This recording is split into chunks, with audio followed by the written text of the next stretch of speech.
शहर की सबसे भयानक तस्वीर यदि कहीं नजर आती है तो वो शमशान घाट ही है।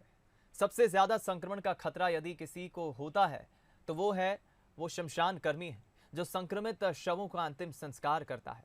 लेकिन अब तक इन्हें फ्रंटलाइन वर्कर नहीं माना गया है और न ही इनमें से ज्यादातर को वैक्सीन लग पाई है।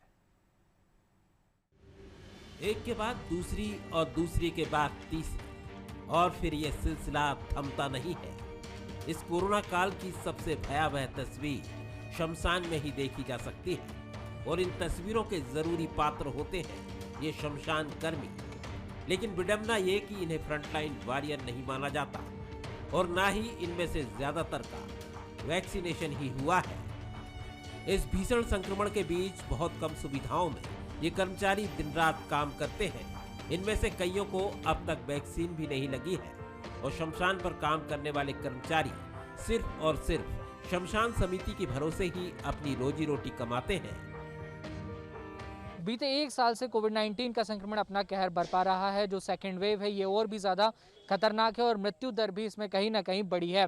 हमने देखा कि पुलिसकर्मी, स्वास्थ्यकर्मी, सफाई कर्मी, नगर निगम के कर्मचारी, इन सभी को फ्रंटलाइन वॉरियर माना गया और फ्रंटलाइन वॉरियर मानते हुए इन्हें शासन प्रशासन की ओर से तमाम योजनाओं का लाभ और सुविधाएं दी गई। लेकिन शमशान घाट पर जो कर्मचारी दिन रात काम कर रहे हैं और ऐसे शवों का अंतिम संस्कार कर रहे हैं जिनकी मृत्यु कोविड-19 के चलते हुई है, इन्हें अब तक कोविड-19 वॉरियर के रूप में नहीं माना गया है। जबकि अगर देखा जाए तो सर्वाधिक संक्रमण के बीच ये लोग निरंतर अपनी सेवा दे रहे हैं, मानवता के लिए हमेशा ये तत्पर खड़े रहते हैं। सुबह से लेकर देर शाम तक अंतिम संस्कार कर रहे हैं। अगर अभी के आंकड़ों की बात की जाए तो रोजाना 50 से 60 जो शव हैं वो भदभदा विश्राम घाट पर पहुंच रहे हैं। इसके पहले ये आंकड़ा और भी ज़्यादा था। ऐसे में कहीं ना कहीं इनके परिवारों को भी अब चिंता है, लेकिन शासन प्रशासन से मदद ना मिलने के चलते ये पूरी तरह से शमशान घाट जो समिति है उस पर ही निर्भर है। कई लोगों को अब तक यहाँ पर वैक्सीन जो है वो भी नहीं लगाई गई है, ना ही इनके हेल्थ चेकअप के लिए